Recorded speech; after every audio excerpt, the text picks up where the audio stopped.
Hello, welcome to another edition of the Pace Report. I'm Brian Pace reporting live here at the Jazz Standard here in New York City. James Blood Ulmer for the last 30 years has given the world his unique style of guitar playing in the world of avant-garde jazz as well as rock and now blues. Tonight he's playing with his blues band, and over the last decade he's recorded 3 critically acclaimed blues CDs produced by legendary guitarist and producer Vernon Reed of Living Colour. Tonight he's playing with his blues band featuring Vernon Reed, and he's really somewhat going back to really the essence and roots of his career, which started in the back roads of South Carolina.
How did you hook up with the legendary Vernon Reed? Because these last 3 albums have been critically acclaimed, and it seems like he understands the vision of your music.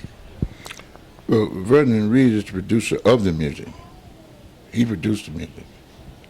The second time I have been produced. The first time was by Ornette Coleman in 1972, and then I was produced by Vernon in 2001. It's a lot of space. And I've known Vernon since, wow, Shannon Jackson used to play in my band, so Vernon joined Shannon Jackson's band after that. So I've been knowing Vernon since he was, wow, 19 or 20 years old. What was it, the things that you guys saw eye to eye musically as musicians, as well as the vision of the blues project? Because you come full circle back to blues again. Well, I don't think it had anything.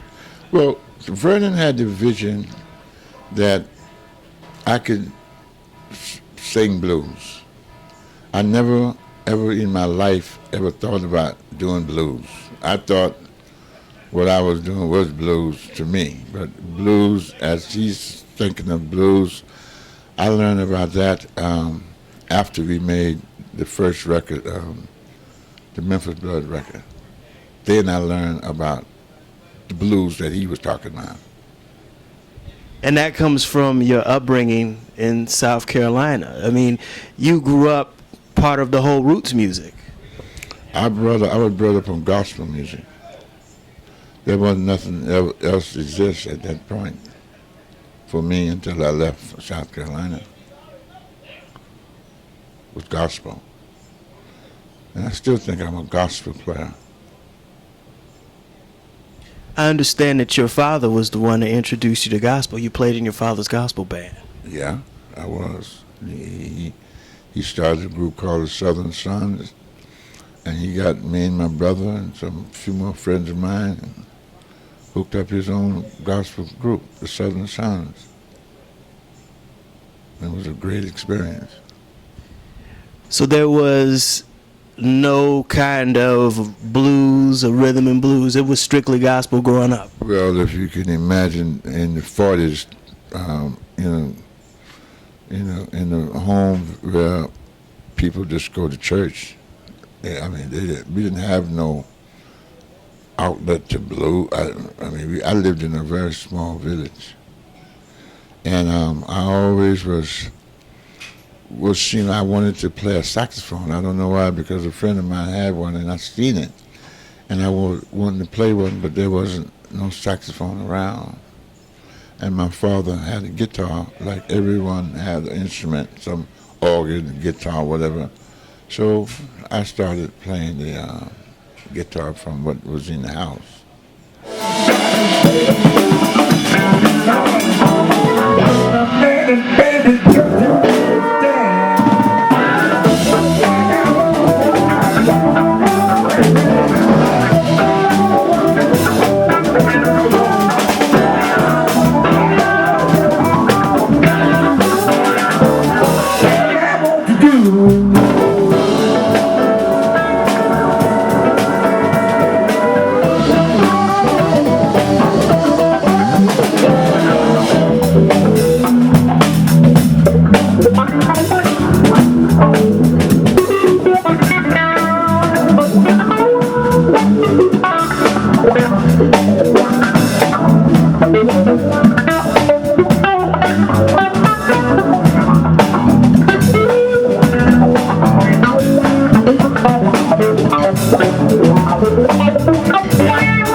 So as you got older, you left South Carolina and you moved to Pittsburgh, and that's when you kind of opened your eyes, or had your eyes open to the other forms of black music.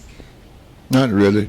I ran into the brothers on the corner doing doo-wop. They were singing on the corner in those days.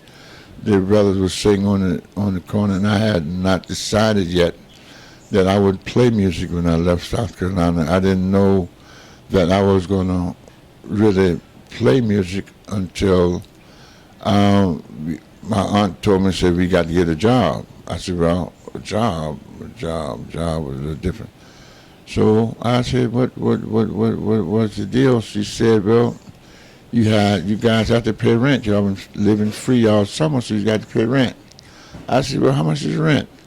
And she said, I want each one of you to pay $6 a week.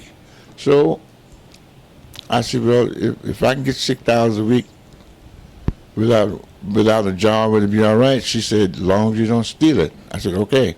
Then that's when I started playing the guitar again, from gospel to doo-wop. And I went out with the doo-wop, and I landed a gig with the Del Vikings. And there was a very famous group that was broken down. Some of the guys had left, but they kept the group together. And I played with the Savoys, and I played the Del Vikings. And after that, then I joined a organ player group by the name of Ornette Goldsmith in Pittsburgh, and I started from there. I did everything in classes. And I did not ask for any of it, because I didn't even ask to play the guitar. I mean, I right now wonder what I would do if I didn't play the guitar, because the guitar playing wasn't my really idea. I wanted to play a saxophone, so. But then I always say, artists always, if you're an artist, I think that happens before you choose an instrument.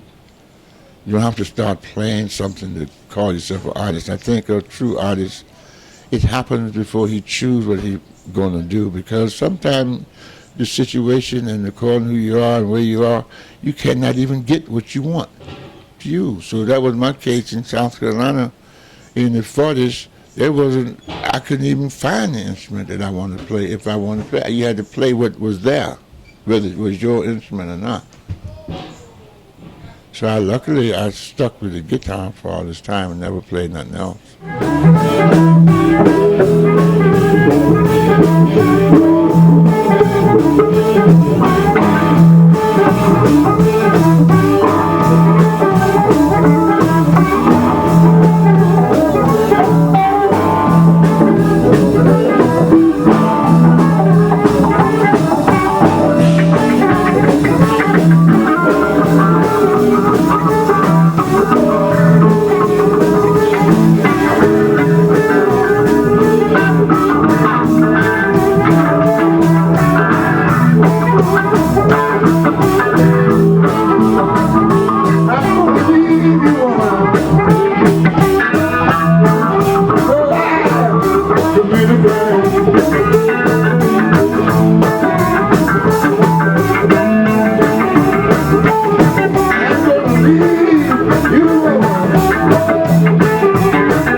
Tell me about the period in the 70s when you first hooked up with Ornette Coleman.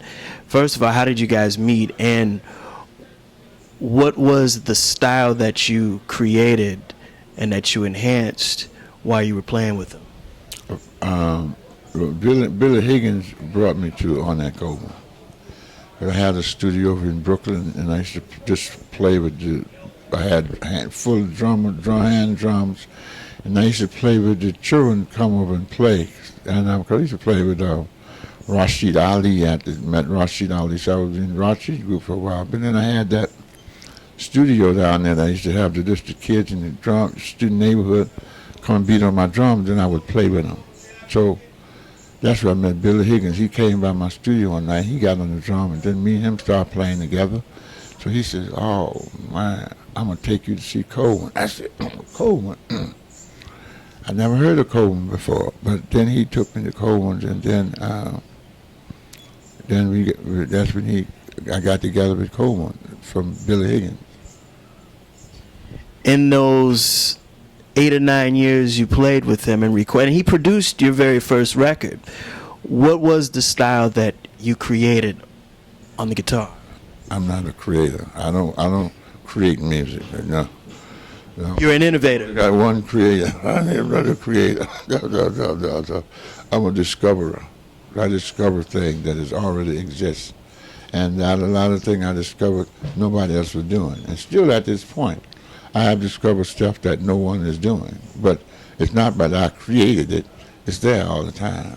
Just like we have all kind of music. We have R&B, blues, jazz, free music. But the ideas, the concept has been already there all the time. So we only adding either melody or words to concepts that have already has existed and have been, the idea or the concept have been stolen from us. I mean, if you wrote a jazz song and you write a song and then put it on a jazz concept, well, you have to realize the jazz concept has been created already. You can't create no new jazz concept or rhythm and blues. They're already done.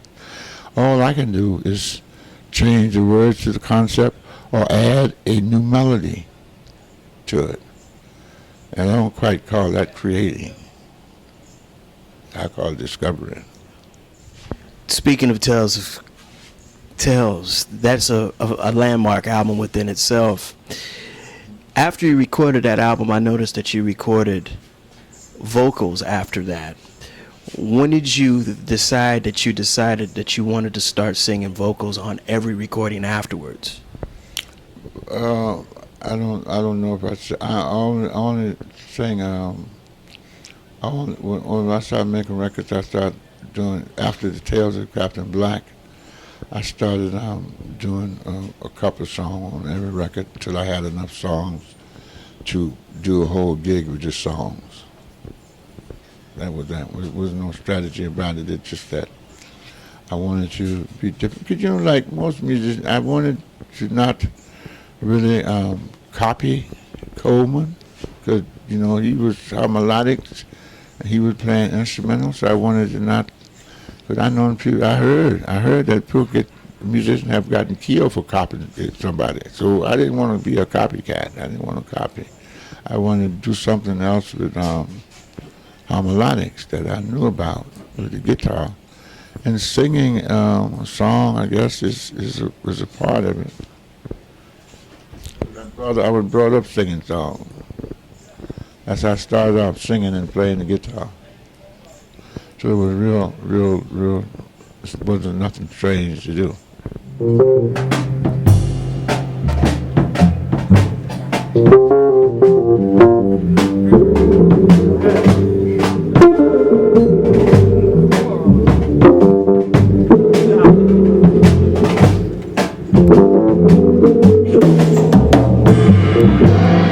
Been singing life is free.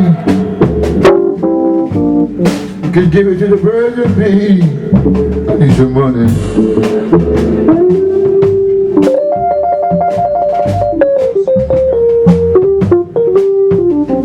I need some money, yeah. That's what I want.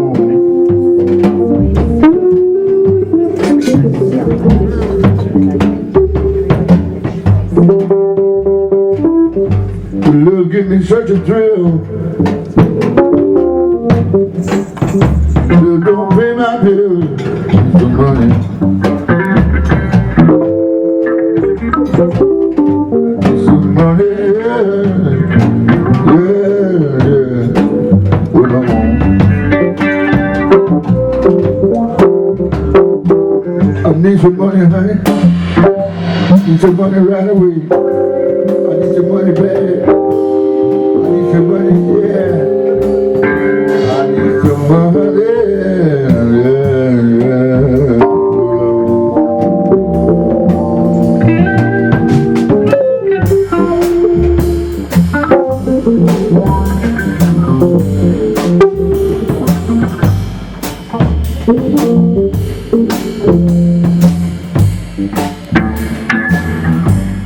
When they can't get everything is true.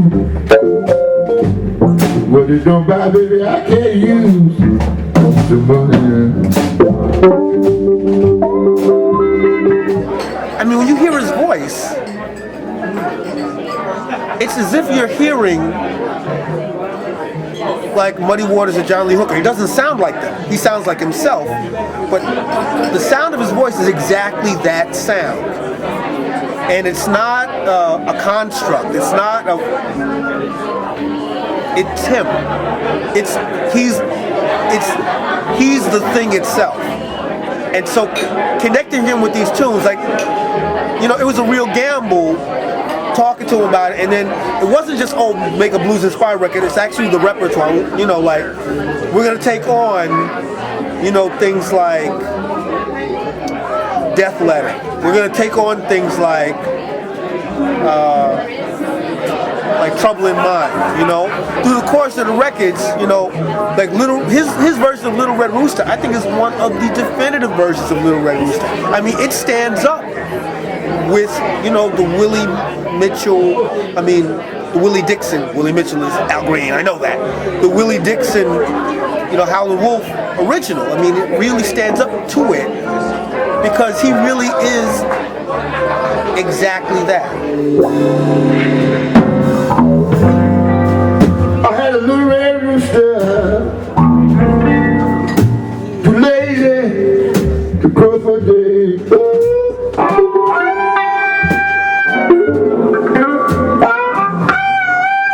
had a little red rooster, too lazy to crow for day.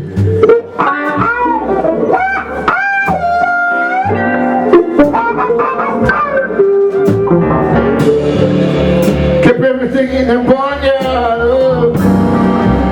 Upset in every way.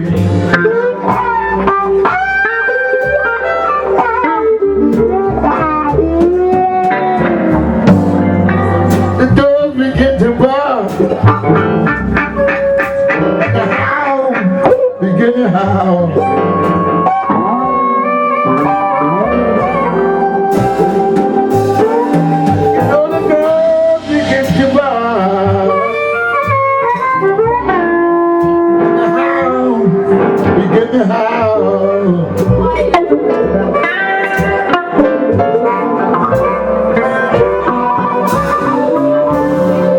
You better watch out for straight kick people.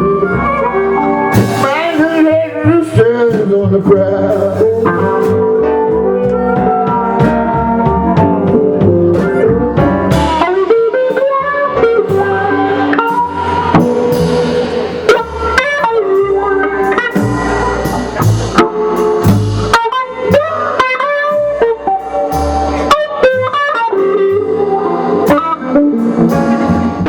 Black Rock Coalition, founded by Vernon Reed, and Vernon hails you as one of the pioneers of the Black Rock Coalition, where you fuse blues, rock, punk. How do you feel about that honor? Is that an honor? I would believe so. Well, you know, honor is honor in present tense or past tense. Because when I did Black Rock, I wasn't thinking about no coalition and none of that. It wasn't even about no coalition. I was making a record, and the next record I have to make a different record. So I made the Black Rock record, then I went into the artistry record. So you have to keep, you can't repeat, you got to keep discovering things. That's why I did it. So when I did the Black Rock, it was just one record. And the concept of it was a minute record, but I only got a chance to make one. I would like to make about 3 and 4 more Black Rock records. Because they messed with me after CBS that made that record. They said, oh my goodness, now you have to really, because they took the record as being, I was a Columbia, so they said, oh, after Black Rock, now we going to really try to get you. So now we want you to record a couple of Bruce Springsteen songs, a few Jimi Hendrix songs, and then make this next record, and then we're gonna get a remix on "Glad to Be in America." We're gonna let Junior Morrison do it. I said, wait a minute, I don't wanna do that. In fact, you guys signed me up to play my own music, and that don't sound like my music you're talking about. So my last record was CBS. I came out with The Odyssey because I explained. I said, well, I'm gonna make a record with no bass on it and see what they say about that. Then call it Odyssey. So I worked out the concept, and then I expounded on it. I got the violin and the drums and the unison tuning and play that Odyssey. If I had kept on with Black Rock, I'd have been street rock by now. So I could do like Vernon. They had a chance to expound on Black Rock. You know, they made the whole thing. That's good, but the idea of it was already set up. I think the idea of Black Rock was easy after somebody done, you know. What was your first impression or thought when you heard Jimi Hendrix and Buddy Miles? I ain't never heard them. My favorite guitar player was Wes Montgomery. I'm older than Jimi Hendrix, please believe me. He died real young. So I ain't had a chance to listen to him. People talk to me about him, but I ain't. Buddy Miles, can he play drum real good? Okay. I ain't never played with Buddy Miles. I heard about him, but I never played with him or anything. So I don't know how good he played. Because, see, the one thing about people who just play one-face music, you don't really know if they really choose the right instrument for creating stuff. You know, I don't know. You got to be careful when you listen to people, because you don't really know if they might be figured. I think Jimi Hendrix might have been looking for a new instrument to play, because he played this. He just seemed like he just went through that guitar, and everybody want to play that style. That means he must have played it one way. So if he had played it 5 different ways, then there wouldn't have probably been so many people trying to figure it out. But evidently, he had a concept that everybody wanted to jump on.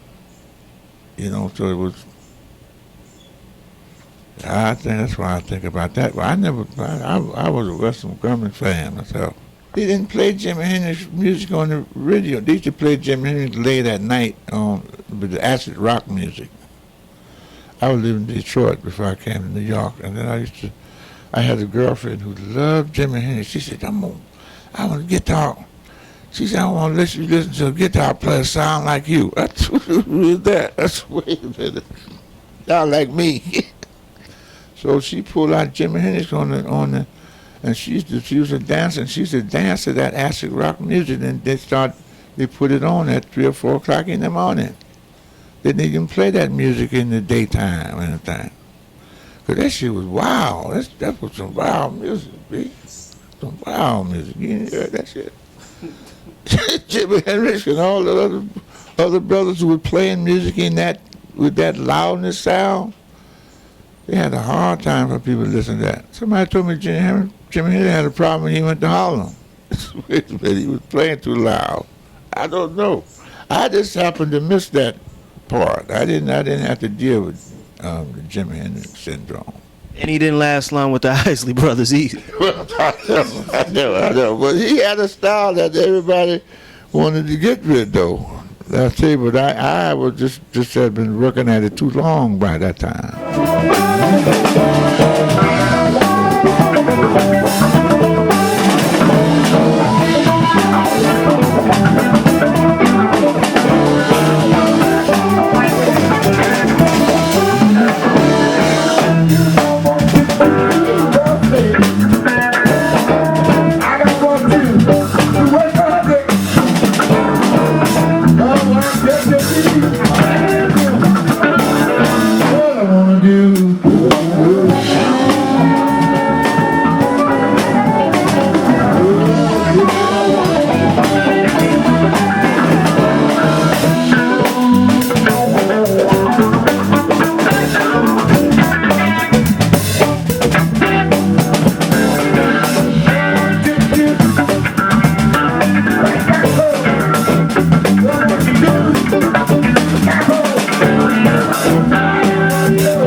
Jazz is the teacher, funk is the preacher.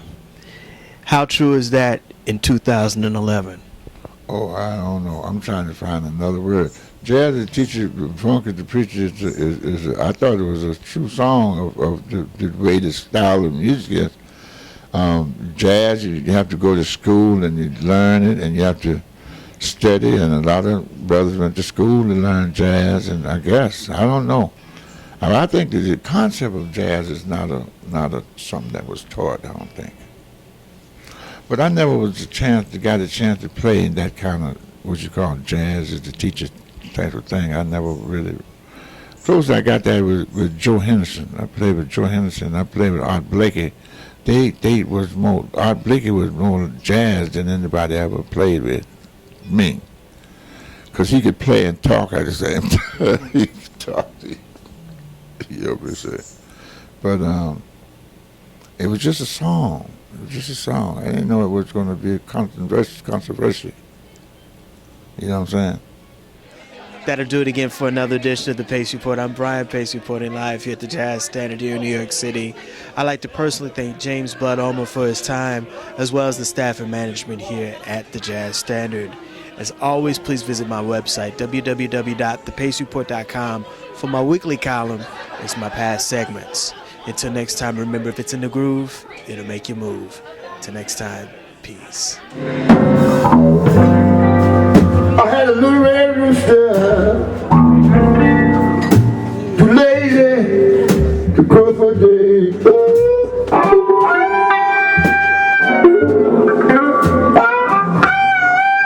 I had a little red rooster, too lazy to crow for day.